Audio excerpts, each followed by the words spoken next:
शूद्र प्रेमचंद की कहानियाँ। माँ और बेटी एक झोंपड़ी में गांव के उसे सिरे पर रहती थीं। बेटी बाग से पत्तियां बटोर लाती, माँ भाड़ झोंकती। यही उनकी जीविका थी। सेर दो सेर अनाज मिल जाता था, खाकर पड़ रहती थीं। माता विधवा था, बेटी कुंवारी, घर में और कोई आदमी न था। माँ का नाम गंगा था, बेटी का गौरा। गंगा को कई साल से यह चिंता लगी हुई थी कि कहीं गौरा की सगाई हो जाए, लेकिन कहीं बात पक्की न होती थी। अपने पति के मर जाने के बाद गंगा ने कोई दूसरा घर न किया था, न कोई दूसरा धंधा ही करती थी। इससे लोगों को संदेह हो गया था कि आखिर इसका गुजर कैसे होता है। और लोग तो छाती फाड़ फाड़ कर काम करते हैं, फिर भी पेट भर अन्न मयस्सर नहीं होता। यह स्त्री कोई धंधा नहीं करती, फिर भी मां बेटी आराम से रहती हैं, किसी के सामने हाथ नहीं फैलाती। इसमें कुछ न कुछ रहस्य अवश्य है। धीरे धीरे यह संदेह और भी दृढ़ हो गया और अब तक जीवित था। बिरादरी में कोई गौरा से सगाई करने पर राजी न होता था। शूद्रों की बिरादरी बहुत छोटी होती है। 10-5 कोस से अधिक उसका क्षेत्र नहीं होता, इसीलिए एक दूसरे के गुणदोष किसी से छिपे नहीं रहते, उन पर पर्दा ही डाला जा सकता है। इस भ्रांति को शांत करने के लिए मां ने बेटी के साथ कई तीर्थयात्राएं की। उड़ीसा तक हो आई, लेकिन संदेह न मिटा। गौरा युवती थी, सुंदरी थी, पर उसे किसी ने कुएं पर या खेतों में हंसते बोलते नहीं देखा। उसकी निगाह कभी ऊपर उठती ही न थी। लेकिन ये बातें भी संदेह को और पुष्ट करती थीं। अवश्य कोई न कोई रहस्य है। कोई युवती इतनी सती नहीं हो सकती। कुछ गुपचुप की बात अवश्य है। यूं ही दिन गुजरते जाते थे। बुढ़िया दिनोंदिन चिंता से घुल रही थी। उधर सुंदरी की मुख छवि दिनोंदिन निहरती जाती थी। कली खिलकर फूल हो रही थी। एक दिन एक परदेशी गांव से होकर निकला। 10-12 कोस से आ रहा था। नौकरी की खोज में कलकत्ता जा रहा था। रात हो गई। किसी कहार का घर पूछता हुआ गंगा के घर आया। गंगा ने उसका खूब आदर सत्कार किया, उसके लिए गेहूं का आटा लाई, घर से बर्तन निकाल कर दिए। कहार ने पकाया, खाया, लेटा, बातें होने लगी। सगाई की चर्चा छिड़ गई। कहार जवान था, गौरा पर निगाह पड़ी, उसका रंगढंग देखा, उसकी सजल छवि आंखों में खुप गई। सगाई करने पर राजी हो गया। लौटकर घर चला गया। 2-4 गहने अपनी बहन के यहाँ से लाया, गांव के बजाज ने कपड़े उधार दे दिए। 2-4 भाई बंदों के साथ सगाई करने आ पहुंचा। सगाई हो गई, यही रहने लगा। गंगा बेटी और दामाद को आंखों से दूर न कर सकती थी। परंतु 10 ही 5 दिनों में मंगरू के कानों में इधर उधर की बातें पड़ने लगी। सिर्फ बिरादरी ही के नहीं, अन्य जाति वाले भी उनके कान भरने लगे। ये बातें सुन सुनकर मंगरू पछताता था कि नाहक यहाँ फंसा। पर गौरा को छोड़ने का ख्याल कर उसका दिल कांप उठता था। 1 महीने के बाद मंगरू अपनी बहन के गहने लौटाने गया। खाने के समय उसका बहनोई उसके साथ भोजन करने न बैठा। मंगरू को कुछ संदेह हुआ, बहनोई से बोला, तुम क्यों नहीं आते? बहनोई ने कहा, तुम खा लो, मैं फिर खा लूंगा। मंगरू, बात क्या है? तू खाने क्यों नहीं उठते? बहनोई, जब तक पंचायत न होगी, मैं तुम्हारे साथ कैसे खा सकता हूँ? तुम्हारे लिए बिरादरी भी नहीं छोड़ दूंगा। किसी से पूछा न गाछा, जाकर एक हरजाई से सगाई कर ली। मंगरू चौके पर उठ आया, मिर्जई पहनी और ससुराल चला आया। बहन खड़ी रोती रह गई। उसी रात को वह किसी से कुछ कहे सुने बगैर गौरा को छोड़कर कहीं चला गया। गौरा नींद में मग्न थी। उसे क्या खबर थी कि वह रत्न, जो मैंने इतनी तपस्या के बाद पाया है, मुझे सदा के लिए छोड़े चला जा रहा है।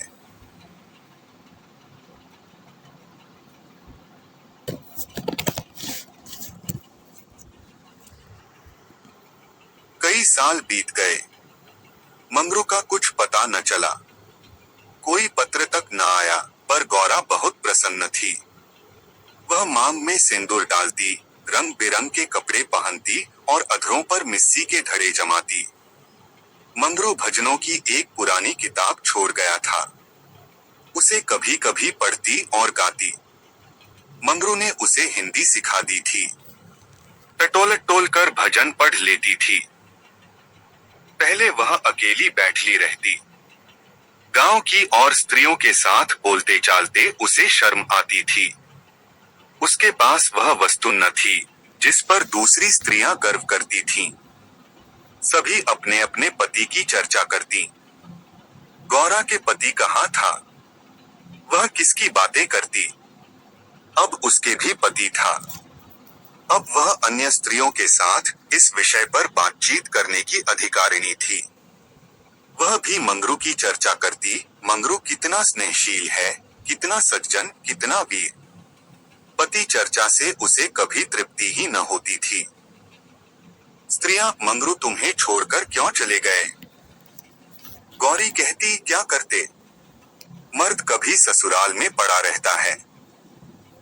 देश परदेश में निकलकर 4 पैसे कमाना ही तो मर्दों का काम है, नहीं तो मान मर्यादा का निर्वाह कैसे हो? जब कोई पूछता, चिट्ठपत्री क्यों नहीं भेजते, तो हंसकर कहती, अपना पता ठिकाना बताने में डरते हैं। जानते हैं न, गौरा आकर सिर पर सवार हो जाएगी। सच कहती हूँ, उनका पता ठिकाना मालूम हो जाए तो यहाँ मुझसे एक दिन भी न रहा जाए। वह बहुत अच्छा करते हैं कि मेरे पास चिट्ठी पत्री नहीं भेजते। बेचारे परदेश में कहाँ घर गृहस्थी संभालते फिरेंगे। एक दिन किसी सहेली ने कहा, हम न मानेंगे, तुझसे जरूर मंगरू से झगड़ा हो गया है, नहीं तो बिना कुछ कहे सुने क्यों चले जाते। गौरा ने हंसकर कहा, बहन, अपने देवता से भी कोई झगड़ा करता है। वह मेरे मालिक हैं, भला मैं उनसे झगड़ा करूंगी?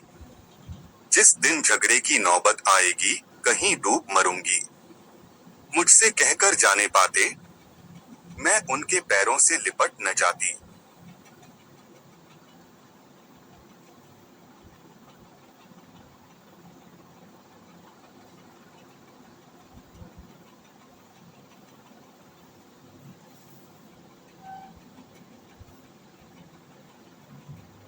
एक दिन कलकत्ता से एक आदमी आकर गंगा के घर ठहरा। पास ही के किसी गांव में अपना घर बताया। कलकत्ता में वह मंगरू के पड़ोस ही में रहता था। मंगरू ने उससे गौरा को अपने साथ लाने को कहा था। 2 साड़ियां और राह खर्च के लिए रुपए भी भेजे थे। गौरा फूली न समाई। बूढ़े ब्राह्मण के साथ चलने को तैयार हो गई। चलते वक्त वह गांव की सब औरतों से गले मिली। गंगा उसे स्टेशन तक पहुंचाने गई। सब कहते थे, बेचारी लड़की के भाग जग गए, नहीं तो यहाँ कुड़कुड़ कर मर जाती। रास्ते भर गौरा सोचती, न जाने वह कैसे हो गए होंगे। अब तो मूछें अच्छी तरह निकल आई होंगी। परदेश में आदमी सुख से रहता है। देह भर आई होगी। बाबू साहब हो गए होंगे। मैं पहले 2-3 दिन उनसे बोलूंगी नहीं। फिर पूछूंगी, तुम मुझे छोड़कर क्यों चले गए? अगर किसी ने मेरे बारे में कुछ बुरा भला कहा ही था, तो तुमने उसका विश्वास क्यों कर लिया? तुम अपनी आंखों से न देखकर दूसरों के कहने पर क्यों गए? मैं भली हूँ या बुरी हूँ तो तुम्हारी, तुमने मुझे इतने दिनों रुलाया क्यों? तुम्हारे बारे में अगर इसी तरह कोई मुझसे कहता, तो क्या मैं तुमको छोड़ देती? जब तुमने मेरी बाह पकड़ ली, तो तुम मेरे हो गए। फिर तुम में लाख ऐब हो, मेरी बला से। चाहे तुम दुखी क्यों न हो जाओ, मैं तुम्हें छोड़ नहीं सकती। तुम क्यों मुझे छोड़कर भागे? क्या समझते थे भागना सहज है? आखिर झक मारकर बुलाया कि नहीं? कैसे न बुलाते? मैंने तो तुम्हारे ऊपर दया की कि चली आई, नहीं तो कह देती कि मैं ऐसे निर्दयी के पास नहीं जाती, तो तुम आप दौड़े आते। तप करने से देवता भी मिल जाते हैं, आकर सामने खड़े हो जाते हैं, तुम कैसे न आते? वह धरती बार बार उद्विग्न होकर बूढ़े ब्राह्मण से पूछती, अब कितनी दूर है? धरती के छोर पर रहते हैं क्या? और भी कितनी ही बातें वह पूछना चाहती थी, लेकिन संकोचवश न पूछ सकती थी। मन ही मन अनुमान करके अपने को संतुष्ट कर लेती थी। उनका मकान बड़ा सा होगा, शहर में लोग पक्के घरों में रहते हैं। जब उनका साहब इतना मानता है, तो नौकर भी होगा। मैं नौकर को भगा दूंगी।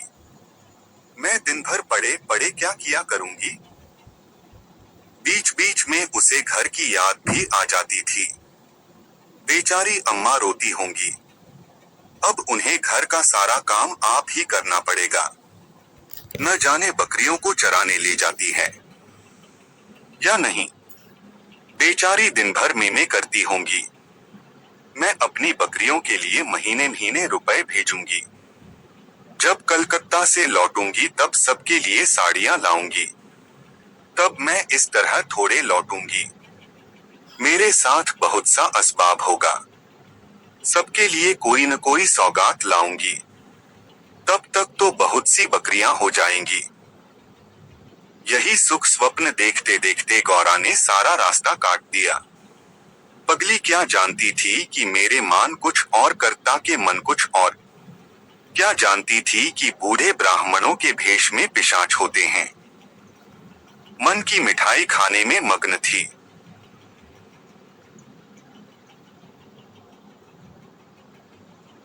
तीसरे दिन गाड़ी कलकत्ता पहुंची। गौरा की छाती धड़धड़ करने लगी। वह यहीं कहीं खड़े होंगे, अब आते ही होंगे। यह सोचकर उसने घूंघट निकाल लिया और संभल बैठी। मगर मंगरू वहां न दिखाई दिया। बूढ़ा ब्राह्मण बोला, मंगरू तो यहाँ नहीं दिखाई देता, मैं चारों ओर छान आया। शायद किसी काम में लग गया होगा, आने की छुट्टी न मिली होगी, मालूम भी तो न था कि हम लोग किसी गाड़ी से आ रहे हैं। उनकी राह क्यों देखें, चलो डेरे पर चलें। दोनों गाड़ी पर बैठकर चले। गौरा कभी तांगे पर सवार न हुई थी। उसे गर्व हो रहा था कि कितने ही बाबू लोग पैदल जा रहे हैं, मैं तांगे पर बैठी हूँ। एक क्षण में गाड़ी मंगरू के डेरे पर पहुंच गई। एक विशाल भवन था, अहाता साफ सुथरा, साइबान में फूलों के गमले रखे हुए थे। ऊपर चढ़ने लगी, विस्मय, आनंद और आशा से। उसे अपनी सुधि ही न थी। सीढ़ियों पर चढ़ते चढ़ते पैर दुखने लगे। यह सारा महल उनका है। किराया बहुत देना पड़ता होगा। रुपए को तो वह कुछ समझते ही नहीं। उसका हृदय धड़क रहा था कि कहीं मंगरू ऊपर से उतरते आ न रहे हो। सीढ़ी पर भेंट हो गई तो मैं क्या करूंगी? भगवान करे वह पड़े सोते रहे हो, तब मैं जगाऊं और वह मुझे देखते ही हड़बड़ाकर उठ बैठें। आखिर सीढ़ियों का अंत हुआ। ऊपर एक कमरे में गौरा को ले जाकर ब्राह्मण देवता ने बैठा दिया। यही मंगरू का डेरा था। मगर मंगरू यहाँ भी नदारद। कोठरी में केवल एक खाट पड़ी हुई थी। एक किनारे दो चार बर्तन रखे हुए थे। यही उनकी कोठरी है। तो मकान किसी दूसरे का है, उन्होंने यह कोठरी किराए पर ली होगी। मालूम होता है रात को बाजार में पूरियां खाकर सो रहे होंगे। यही उनके सोने की खाट है। एक किनारे घड़ा रखा हुआ था। गौरा को मारे प्यास के तालू सूख रहा था। घड़े से पानी उड़ेल कर दिया। एक किनारे पर एक झाड़ू रखा था। गौरा रास्ते की थकी थी, पर प्रेमोल्लास में थकन कहाँ। उसने कोठरी में झाड़ू लगाया, बर्तनों को धो धोकर एक जगह रखा। कोठरी की एक एक वस्तु यहाँ तक कि उसकी फर्श और दीवारों में उसे आत्मीयता की झलक दिखाई देती थी। उस घर में भी, जहाँ उसे अपने जीवन के 25 वर्ष काटे थे, उसे अधिकार का ऐसा गौरवयुक्त आनंद न प्राप्त हुआ था। मगर उस कोठरी में बैठे बैठे उसे संध्या हो गई और मंगरू का कहीं पता नहीं। अब छुट्टी मिली होगी। सांझ को सब जगह छुट्टी होती है। अब वह आ रहे होंगे। मगर बूढ़े बाबा ने उनसे कह तो दिया ही होगा, वह क्या अपने साहब से थोड़ी देर की छुट्टी न ले सकते थे? कोई बात होगी तभी तो नहीं आए। अंधेरा हो गया। कोठरी में दीपक न था। गौरा द्वार पर खड़ी पति की बाट देख रही थी। जाने पर बहुत से आदमियों के चढ़ते उतरने की आहट मिलती थी। बार बार गौरा को मालूम होता था कि वह आ रहे हैं, पर इधर कोई नहीं आता था। 9 बजे बूढ़े बाबा आए। गौरी ने समझा मंगरू है। झटपट कोठरी के बाहर निकल आई। देखा तो ब्राह्मण। बोली वह कहाँ रह गए? बूढ़ा उनकी तो यहाँ से बदली हो गई। दफ्तर में गया था तो मालूम हुआ कि वह अपने साहब के साथ यहाँ से कोई 8 दिन की राह पर चले गए। उन्होंने साहब से बहुत हाथ पैर जोड़े कि मुझे 10 दिन की मोहलत दे दीजिए, लेकिन साहब ने एक न मानी। मंगरू यहाँ लोगों से कह गए हैं कि घर के लोग आए तो मेरे पास भेज देना। अपना पता दे गए हैं। कल मैं तुम्हें यहाँ से जहाज पर बैठा दूंगा। उस जहाज पर हमारे देश के और भी बहुत से होंगे, इसलिए मार्ग में कोई कष्ट न होगा। गौरा ने पूछा कै दिन में जहाज पहुंचेगा? बूढ़ा 8-10 दिन से कम न लगेंगे, मगर घबराने की कोई बात नहीं। तुम्हें किसी बात की तकलीफ न होगी। अब तक गौरा को अपने गांव लौटने की आशा थी। कभी न भी वह अपने पति को वहां अवश्य खींच ले जाएगी। लेकिन जहाज पर बैठाकर उसे ऐसा मालूम हुआ कि अब फिर माता को न देखूंगी, फिर गांव के दर्शन न होंगे, देश से सदा के लिए नाता टूट रहा है। देर तक घाट पर खड़ी रोती रही। जहाज और समुद्र देखकर उसे भय हो रहा था। हृदय दहल जाता था। शाम को जहाज खुला। उस समय गौरा का हृदय एक अक्षय भय से चंचल हो उठा। थोड़ी देर के लिए नैराश्य न उस पर अपना आतंक जमा लिया। न जाने किस देश जा रही हूँ, उनसे भेंट भी होगी या नहीं। उन्हें कहाँ खोजती फिरूंगी, कोई पता ठिकाना भी तो नहीं मालूम। बार बार पछताती थी कि एक दिन पहले क्यों न चली आई। कलकत्ता में भेंट हो जाती तो मैं उन्हें वहां कभी न जाने देती। जहाज पर और कितने ही मुसाफिर थे, कुछ स्त्रियां भी थीं। उनमें बराबर गाली गलौज होती रहती थी। इसलिए गौरा को उनसे बातें करने की इच्छा न होती थी। केवल एक स्त्री उदास दिखाई देती थी। गौरा ने उससे पूछा, तुम कहाँ जाती हो बहन? उस स्त्री की बड़ी बड़ी आंखें सजल हो गईं। बोली, कहाँ बताऊं बहन, कहाँ जा रही हूँ? जहाँ भाग्य लिए जाता है वहीं जा रही हूँ। तुम कहाँ जाती हो?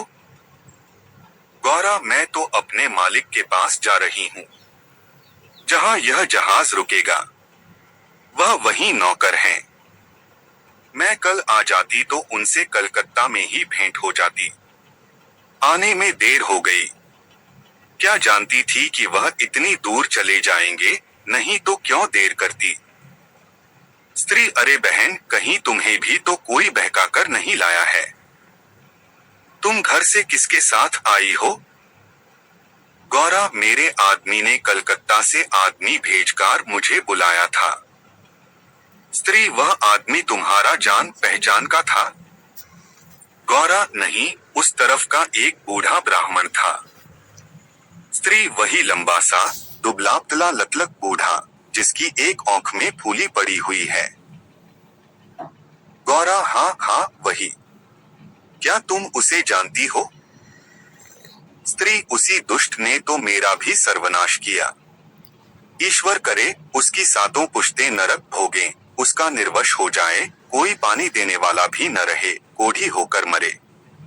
मैं अपना वृतांत सुनाऊं तो तुम समझेगी कि झूठ है, किसी को विश्वास न आएगा। क्या कहूं, बस सही समझ लो कि इसके कारण मैं न घर की रह गई, न घाट की। किसी को मुंह नहीं दिखा सकती, मगर जान तो बड़ी प्यारी होती है। मिर्च के देश जा रही हूं कि वहीं मेहनत मजदूरी करके जीवन के दिन काटूं। गौरा के प्राण नहीं में समा गए। मालूम हुआ जहाज अथाह जल में डूबा जा रहा है। समझ गई बूढ़े ब्राह्मण ने दगा की। अपने गांव में सुना करती थी कि गरीब लोग मिर्च में भर्ती होने के लिए जाया करते हैं, मगर जो वहां जाता है वह फिर नहीं लौटता। हे भगवान, तुमने मुझे किस पाप का यह दंड दिया? बोली, यह सब क्यों लोगों को इस तरह छलकर मिर्च भेजते हैं? स्त्री रुपए के लोभ से और किस लिए? सुनती हूँ आदमी पीछे इन सभी को कुछ रुपए मिलते हैं। गौरा मजूरी।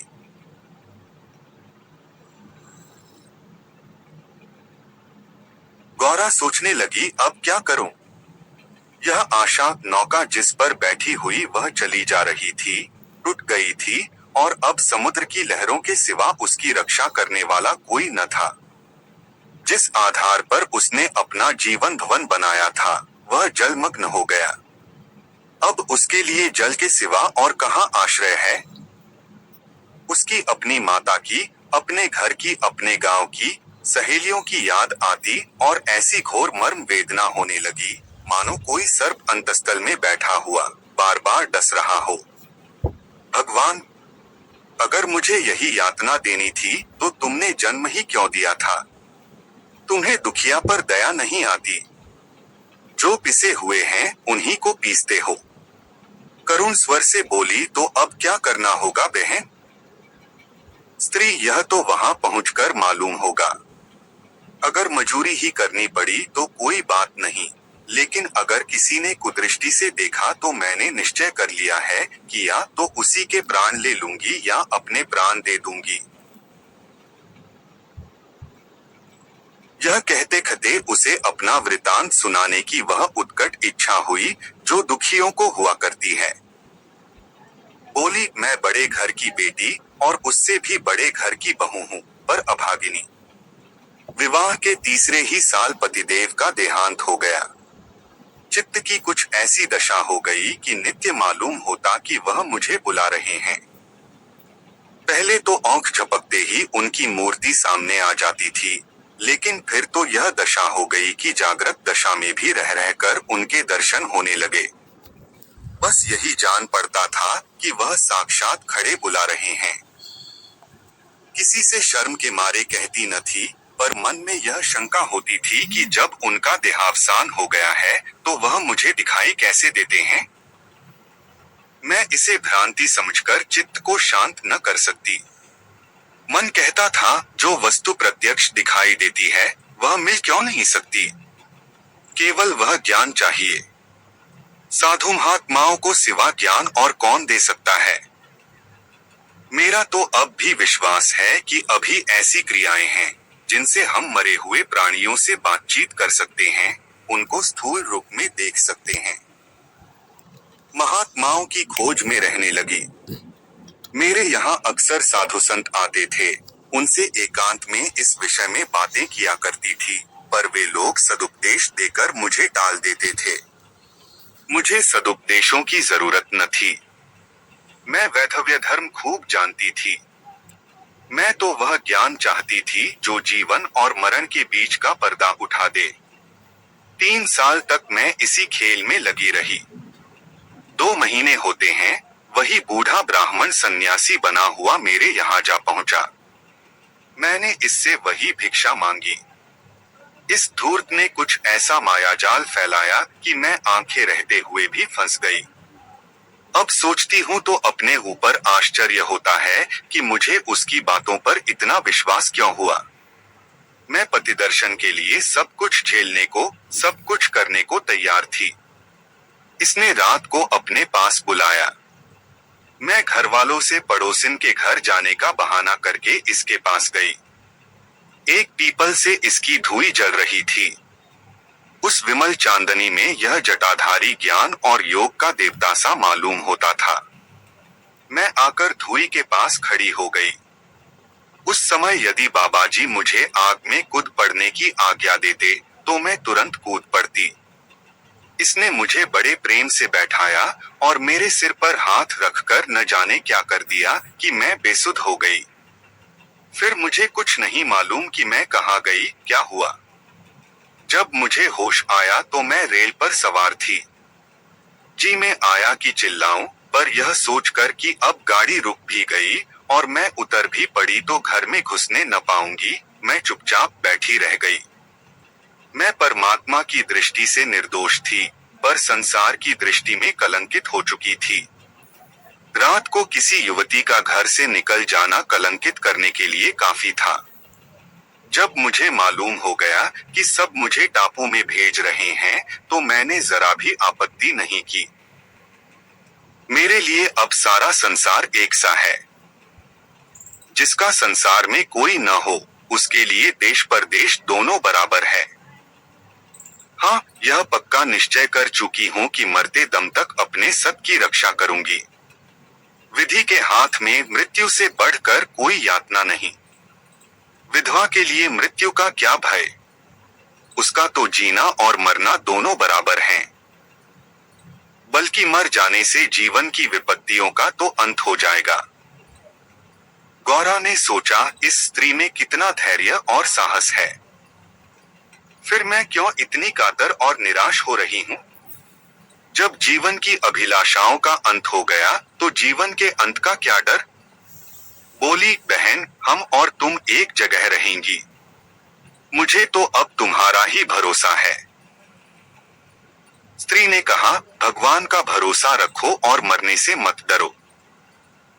सघन अंधकार छाया हुआ था।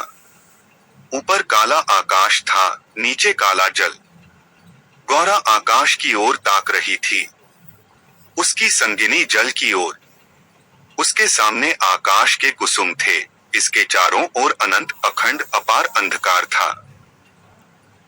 जहाज से उतरते ही एक आदमी ने यात्रियों के नाम लिखने शुरू किए। इसका पहनावा तो अंग्रेजी था, पर बातचीत से हिंदुस्तानी मालूम होता था। गौरा सिर झुकाए अपनी संगिनी के पीछे खड़ी थी। उस आदमी की आवाज सुनकर वह चौंक पड़ी। उसने दबी आंखों से उसको ओर देखा। उसके समस्त शरीर में सनसनी दौड़ गई। क्या स्वप्न तो नहीं देख रही हूँ। आंखों पर विश्वास न आया, फिर उस पर निगाह डाली। उसकी छाती वेग से धड़कने लगी, पैर थर-थर कांपने लगे। ऐसा मालूम होने लगा मानो चारों ओर जल ही जल है और उसमें बही जा रही हूँ। उसने अपनी संगिनी का हाथ पकड़ लिया, नहीं तो जमीन में गिर पड़ती। उसके सम्मुख वही पुरुष खड़ा था जो उसका प्राणधार था और जिससे इस जीवन में भेंट होने की उसे लेशमात्र भी आशा न थी। यह मंगरू था, इसमें जरा भी संदेह न था। हाँ, उसकी सूरत बदल गई थी। यौवन काल का वह कांतिमय साहस सदैव छवि नाम को भी न थी। बाल खिचड़ी हो गए थे, गाल पिचके हुए, लाल आंखों से कुवासना और कठोरता झलक रही थी। पर था वह मंगरू। गौरा के जी में प्रबल इच्छा हुई कि स्वामी के पैरों से लिपट जाऊं। चिल्लाने का जी चाहा, पर संकोच ने मन को रोका। बूढ़े ब्राह्मण ने बहुत ठीक कहा था। स्वामी ने अवश्य मुझे बुलाया था और आने से पहले यहाँ चले आए। उसने अपनी संगिनी के कान में कहा, बहन, तुम उस ब्राह्मण को व्यर्थ ही बुरा कह रही थीं। यही तो वह है जो यात्रियों के नाम लिख रहे हैं। स्त्री सच खूब पहचानी हो। गौरा, बहन, क्या इसमें भी हो सकता है। स्त्री, तब तो तुम्हारे भाग जग गए, मेरी भी सुधि लेना। गौरा, भला बहन, ऐसा भी हो सकता है कि यहाँ तुम्हें छोड़ दूं। मंगरू यात्रियों से बात बात पर बिगड़ता था, बात बात पर गालियां देता था, कई आदमियों को ठोकर मारे और कई को केवल गांव का जिला न बता सकने के कारण धक्का देकर गिरा दिया। गौरा मन ही मन गड़ी जाती थी। साथ ही अपने स्वामी के अधिकार पर उसे गर्व भी हो रहा था। आखिर मंगरू उसके सामने आकर खड़ा हो गया और कुचेष्टापूर्ण नेत्रों से देखकर बोला, तुम्हारा क्या नाम है? गौरा ने कहा, गौरा। मंगरू चौंक पड़ा, फिर बोला, घर कहाँ है? मदनपुर, जिला बनारस। यह कहते कहते हंसी आ गई। मंगरू ने अब की उसकी ओर ध्यान से देखा, तब लपककर उसका हाथ पकड़ लिया और बोला, गौरा, तुम यहाँ कहाँ? मुझे पहचानती हो? गौरा रो रही थी, मुंह से बात न निकलती। मंगरू फिर बोला, तुम यहाँ कैसे आई? गौरा खड़ी हो गई, आंसू पोंछ डाले और मंगरू की ओर देखकर बोली, तुम ही ने तो बुला भेजा था। मंगरू, मैं तो 7 साल से यहाँ हूँ। गौरा, तुमने उसे बूढ़े ब्राह्मण से मुझे लाने को नहीं कहा था। मंगरू, कह तो रहा हूँ, मैं 7 साल से यहाँ हूँ। मरने पर ही यहाँ से जाऊंगा। भला तुम्हें क्यों बुलाता? गौरा को मंगरू से इस निष्ठुरता का आशा न थी। उसने सोचा, अगर यह सत्य भी हो कि इन्होंने मुझे नहीं बुलाया, तो भी इन्हें मेरा यूं अपमान न करना चाहिए था। क्या वह समझते हैं कि मैं इनकी रोटियों पर आई हूं? यह तो इतने ओछे स्वभाव के न थे। शायद दर्जा पाकर इन्हें मद हो गया है। नारी सुलभ अभिमान से गर्दन उठाकर उसने कहा, तुम्हारी इच्छा हो तो अब यहाँ से लौट जाऊं, तुम्हारे ऊपर भार बनना नहीं चाहती। मंगरू कुछ लज्जित होकर बोला, अब तुम यहाँ से लौट नहीं सकती गौरा। यहाँ आकर बिरला ही कोई लौटता है। यह कहकर वह कुछ देर चिंता में मग्न खड़ा रहा, मानो संकट में पड़ा हुआ हो कि क्या करना चाहिए। उसकी कठोर मुखाकृति पर दीनता का रंग झलक पड़ा। तब कातर स्वर से बोला, जब आ ही गई हो तो रहो। जैसी कुछ पड़ेगी देखी जाएगी। गौरा, जहाज फिर कब लौटेगा? मंगरू, तुम यहाँ से 5 बरस के पहले नहीं जा सकती। गौरा, क्यों, क्या कुछ जबरदस्ती है? मंगरू, हाँ, यहाँ का यही हुक्म है। गौरा, तो फिर मैं अलग मजूरी करके अपना पेट पालूंगी। मंगरू ने सजल नेत्र होकर कहा, जब तक मैं जीता हूँ तुम मुझसे अलग नहीं रह सकती।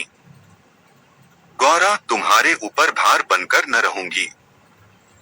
मंगरू, मैं तुम्हें भार नहीं समझता गौरा, लेकिन यह जगह तुम जैसी देवियों के रहने लायक नहीं है, नहीं तो अब तक मैंने तुम्हें कब का बुला लिया होता। वही बूढ़ा आदमी जिसने तुम्हें बहकाया, मुझे घर से आते समय पटने में मिल गया और झांसे देकर मुझे यहाँ भर्ती कर दिया। तब से यहीं पड़ा हुआ हूँ। चलो मेरे घर में रहो, वहाँ बातें होंगी। यह दूसरी औरत कौन है?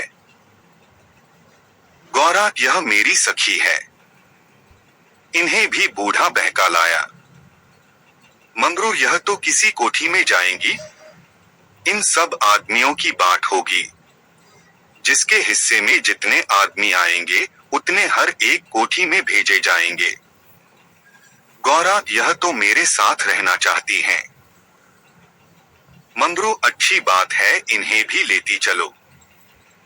यात्रियों के नाम तो लिखे ही जा चुके थे। मंगरू ने उन्हें एक चपरासी को सौंपकर दोनों औरतों के साथ घर की राह ली।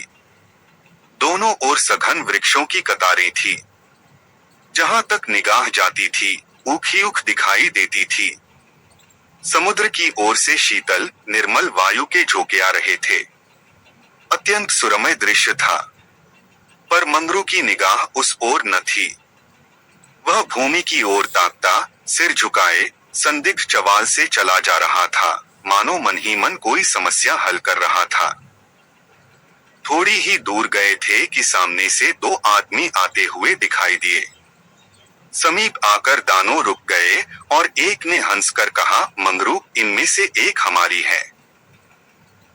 दूसरा बोला, और दूसरा मेरी। मंगरू का चेहरा तमतमा उठा था। भीषण क्रोध से कांपता हुआ बोला, यह दोनों मेरे घर की औरतें हैं। समझ गए? इन दोनों ने जोर से कह कहा मारा और एक ने गौरा के समीप आकर उसका हाथ पकड़ने की चेष्टा करके कहा, यह मेरी है, चाहे तुम्हारे घर की हो, चाहे बाहर की। बचा, हमें चकमा देते हो। मंगरू कासिम, इन्हें मत छेड़ो, नहीं तो अच्छा न होगा। मैंने कह दिया, मेरे घर की औरतें हैं। मंगरू की आंखों से अग्नि की ज्वाला सी निकल रही थी। वह दानों के उसके मुख का भाव देखकर कुछ सहम गए और समझ लेने की धमकी देकर आगे बढ़े। किंतु मंगरू के अधिकार क्षेत्र से बाहर पहुंचते ही एक ने पीछे से ललकार कर कहा, देखे कहां लेके जाते हो। मंगरू ने उधर ध्यान नहीं दिया। जरा कदम बढ़ाकर चलने लगा, जैसे संध्या के एकांत में हम कब्रिस्तान के पास से गुजरते हैं। हमें पग पग पर यह शंका होती है कि कोई शब्द कान में न पड़ जाए, कोई सामने आकर खड़ा न हो जाए, कोई जमीन के नीचे से कफन ओढ़े उठ न खड़ा हो। गौरा ने कहा, ये दानों बड़े शोहदे थे। मंगरू और मैं किस लिए कह रहा था कि यह जगह तुम जैसी स्त्रियों के रहने लायक नहीं है। सहसा दाहिनी तरफ से एक अंग्रेज घोड़ा दौड़ाता आ पहुंचा और मंगरू से बोला, वेल जमादार, ये दोनों औरतें हमारी कोठी में रहेगा। हमारे कोठी में कोई औरत नहीं है। मंगरू ने दोनों औरतों को अपने पीछे कर लिया और सामने खड़ा होकर बोला, साहब, ये दोनों हमारे घर की औरतें हैं। साहब, ओहो, तुम झूठा आदमी। हमारे कोठी में कोई औरत नहीं और तुम दो ले जाएगा। ऐसा नहीं हो सकता। गौरा की ओर इशारा करके इसको हमारी कोठी पर पहुंचा दो। मंगरू ने सिर से पैर तक कांपते हुए कहा, ऐसा नहीं हो सकता। मगर साहब आगे बढ़ गया था, उसके कान में बात न पहुंची। उसने हुक्म दे दिया था और उसकी तामील करना जमादार का काम था। शेष मार्ग निर्विघ्न समाप्त हुआ। आगे मजूरों के रहने के मिट्टी के घर थे। द्वारों पर स्त्री पुरुष जहां तहां बैठे हुए थे। सभी इन दोनों स्त्रियों की ओर घूरते थे और आपस में इशारे करते हंसते थे। गौरा ने देखा, उनमें छोटे बड़े का लिहाज नहीं है, न किसी के आंखों में शर्म है। एक भदैसले और ने हाथ पर चिलम पीते हुए अपनी पड़ोसिन से कहा, 4 दिन की चांदनी, फिर अंधेरी पाक। दूसरी अपनी चोटी गूंथती हुई बोली, कलोर है न। मंगरू दिन भर द्वार पर बैठा रहा, मानो कोई किसान अपने मटर के खेत की रखवाली कर रहा हो। कोठरी में दोनों स्त्रियां बैठी अपने नसीबों को रही थी। इतनी देर में दोनों को यहाँ की दशा का परिचय कराया गया था। दोनों भूखी प्यासी बैठी थीं। यहाँ का रंग देखकर भूख प्यास सब भाग गई थी। रात के 10 बजे होंगे कि एक सिपाही ने आकर मंगरू से कहा, चलो, तुम्हें जंट साहब बुला रहे हैं। मंगरू ने बैठे बैठे कहा, देखो नब्बी, तुम भी हमारे देश के आदमी हो। कोई मौका पड़े तो हमारी मदद करोगे ना? जाकर साहब से कह दो मंगरू कहीं गया है, बहुत होगा जुर्माना कर देंगे।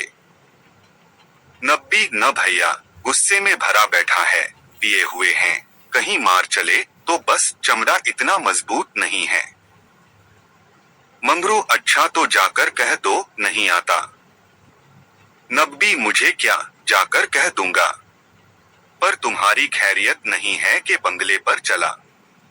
यही वही साहब थे जिनसे आज मंगरू की भेंट हुई थी। मंगरू जानता था कि साहब से बिगाड़ करके यहाँ एक क्षण भी निर्वाह नहीं हो सकता। जाकर साहब के सामने खड़ा हो गया। साहब ने दूर से ही डांटा, वह औरत कहाँ है? तुमने उसे अपने घर में क्यों रखा है? मंगरू, हजूर, वह मेरी ब्याहता औरत है। साहब, अच्छा, वह दूसरा कौन है? मंगरू, वह मेरी सगी बहन है हजूर। साहब, हम कुछ नहीं जानता, तुमको लाना पड़ेगा। दो में से कोई, दो में से कोई। मंगरू पैरों पर गिर पड़ा और रो रो कर अपनी सारी राम कहानी सुना गया। पर साहब जरा भी न पसीजे। अंत में वह बोला, हुजूर, वह दूसरी औरतों की तरह नहीं है। अगर यहाँ आ भी गई तो प्राण दे देंगी। साहब ने हंसकर कहा, ओ, जान देना इतना आसान नहीं है। नब्बी, मंगरू अपनी दाव रोते क्यों हो? तुम हमारे घर नहीं घुसते थे। अब भी जब घात पाते हो जा पहुंचते हो। अब क्यों रोते हो? एजेंट, ओ, यह बदमाश है। अभी जाकर लाओ, नहीं तो हम तुमको हंटरों से पीटेगा। मंगरू, हुजूर जितना चाहे पीट लें, मगर मुझसे यह काम करने को न कहें जो मैं जीते जी नहीं कर सकता। एजेंट, हम 100 हंटर मारेगा। मंगरू, हुजूर 1000 हंटर मार लें, लेकिन मेरे घर की औरतों से न बोले। एजेंट नशे में चूर था। हंटर लेकर मंगरू पर पिल पड़ा और लगा सड़ासड़ जमाने। 10-12 कोड़े मंगरू ने धैर्य के साथ सहे, फिर हाहाय करने लगा। देह की खाल फट गई थी और मांस पर चाबुक पड़ता था, तो बहुत जब्त करने पर भी कंठ से आर्तध्वनि निकल आती थी और अभी 100 में कुछ 15 चाबुक पड़े थे। रात के 10 बज गए थे। चारों ओर सन्नाटा छाया था और उस नीरव अंधकार में मंगरू का करुण विलाप किसी पक्ष की भांति आकाश में मुंडला रहा था।